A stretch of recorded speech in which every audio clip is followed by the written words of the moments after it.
ಇದು ಎಷ್ಟೊತ್ತಾಗಿದೆ ಸರ್ ಬೆಂಕಿ? ಇದು ನಿನ್ನೆ ರಾತ್ರಿ ಒಂದು 12 ಗಂಟೆ 12:30 ಸಮಯಕ್ಕೇನೋ ಆಗಿತ್ತು. ಮನೇಲಿ ಏನ್ ಡ್ಯಾಮೇಜ್ ಆಗಿದೆ ಸರ್? ಇದು ಅಂಗಡಿ ಪೂರ್ತಿ ಸುತ್ತೋಗಿದೆ, ಮನೆ ಬಾಕಿ ಎಲ್ಲ ಹೋಗಿದೆ. ಮನೆ ಬಾಕಿ, ಹಂಚು, ಗೋಡೆ ಎಲ್ಲ ಸುತ್ತೋಗಿದೆ. ಮನೆ ಒಳಗಡೆ ಬೆಂಕಿ ಬಂದಿಲ್ಲ, ಅಂಗಡಿಗೆ ಹೋದ್ರೆ ಬೆಂಕಿ ಬಿದ್ದಿದೆ. ಅಂಗಡಿಲಿರೋಂಥ ಎಲ್ಲಾ ವಸ್ತುಗಳು ಸುತ್ತೋಗಿದೆ. ಎಷ್ಟು ಅಂದಾಜು ಎಷ್ಟು ಇದಾಗಿದೆ? ಅಂದಾಜು ಒಂದು 15 ಲಕ್ಷ. ಟೂಲ್ಸ್ ಎಲ್ಲ ಸೇರಿ, ಟೂಲ್ಸ್, ಬೇರೆಯವ್ರದ್ದು ಮಿಷಿನ್ಗಳು ಇರ್ತವೆ, ರಿಪೇರಿ ಕೊಟ್ಟಿರೋ ಮಿಷಿನ್ ಇರ್ತವೆ, ಹೊಸ ಮಿಷಿನ್ಗಳು ಇರ್ತವೆ. ಸೇರಿ ಒಂದು 15 ಲಕ್ಷ ರೂಪಾಯಿ ಲಾಸ್. ಸರ್ ಈಗ ವಿಷಯ ಹೆಂಗ್ ಗೊತ್ತಾಯ್ತು ಸರ್ ಇದು ಬೆಂಕಿ? ನನಗೆ ಬೇರೆಯವ್ರು ಬಂದು ಹಂಚು ತೆಗೆದು ಇಳಿದು ಏಡ್ಸಿದ ಮೇಲೆ ನಂಗೆ ಗೊತ್ತಾಯ್ತು. ಕೂಡಲೇ ನೀವು ಯಾರಿಗೆ ತಿಳಿಸಿದ್ರಿ ಸರ್? ನಾನ್ ಯಾರಿಗೂ ಹೇಳಿಲ್ಲ, ಅವರೇ ಮೊದಲೇ ಎಲ್ಲರಿಗೂ ಹೇಳಿದ್ದಾನೆ. ಇಲ್ಲಿ ಬಂದು ಅಕ್ಕಪಕ್ಕ ನೋಡ್ದವರೆಲ್ಲ ಬಂದು ಅವರೇ 112ಗೆಲ್ಲ ಫೋನ್ ಮಾಡಿ ಹೇಳಿ, ಮತ್ತೆ ಸುಮಾರು ಜನ ಎಲ್ಲ ಬಂದು ತುಂಬಾ ಎಲ್ಲ ಹೆಲ್ಪ್ ಮಾಡಿದ್ರು. ಮರಳೆಲ್ಲ ಹಾಕಿ ಬೆಂಕಿ ಹಾರಿಸಿದ್ರು.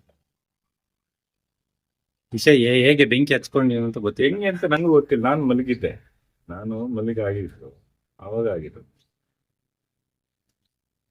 ಬೇರೆ ಯಾರು ಅಧಿಕಾರಿಗಳನ್ನ ಭೇಟಿ ಕೊಟ್ಟಿರ ಸರ್? ಯಾರು ಗೊತ್ತಿಲ್ಲ. ಪೊಲೀಸ್ ಸ್ಟೇಷನ್ ಇಂದ ಬಂದು ಯಾರು ಬಿಟ್ರೆ ಮತ್ತೆ ಇನ್ಯಾರು ಇನ್ಫೋ ಮಾಡ್ಬೇಕು. ಯಾರಿಗಾರು ಮಾಡ್ಬೇಕು ಅಂದ್ರೆ ಈಗ ಮಾಡ್ಬೇಕು. ನಿಮ್ಮ ಹೆಸರು? ಎಸ್ ವೆಂಕಟೇಶ್ ಕುಮಾರ್ ಅಂತ.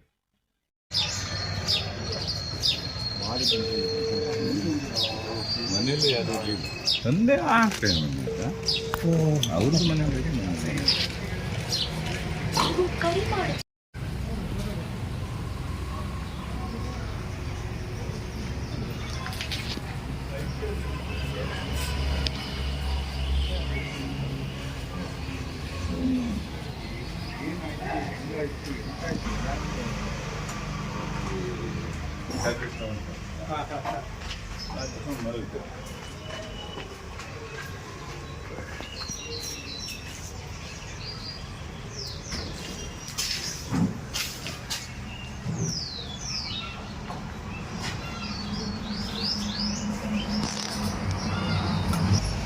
నేను ఎక్స్ట్రీ మ్యాచ్ అయిపోయింది.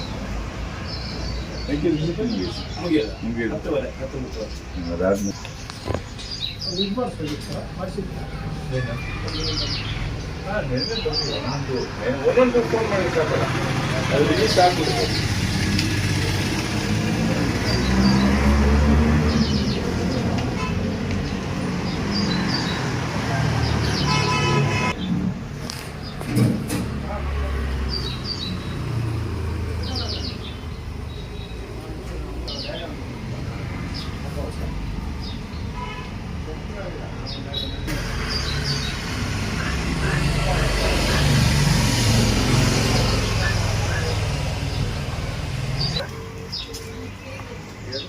ಕಬ್ಬಣನೇ ಬೆಂಡ್ ಆಗಿದ್ದಾವೆ ಎಲ್ಲ ಬೆಂಡು ಬಿಸಿಗೆ.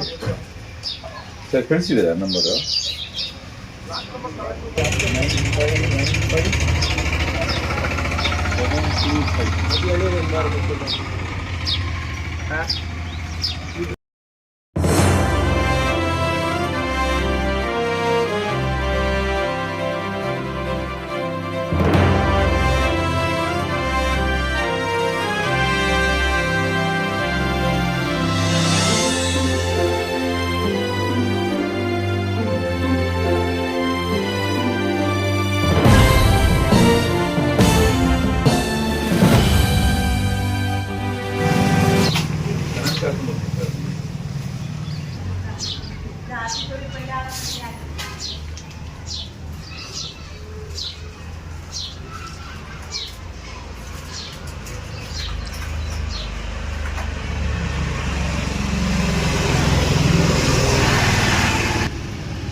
ವಿಡಿಯೋ ನೋಡಿದ್ದಕ್ಕೆ ಧನ್ಯವಾದಗಳು. ಮುಂದಿನ ವಿಡಿಯೋದಲ್ಲಿ ಸಿಗೋಣ. ಕ್ಷಣ ಕ್ಷಣದ ಸುದ್ದಿಗಾಗಿ ವೀಕ್ಷಿಸಿ ನ್ಯೂಸ್ ಕರ್ನಾಟಕ, ಸದಾ ನಿಮ್ಮ ಜೊತೆ.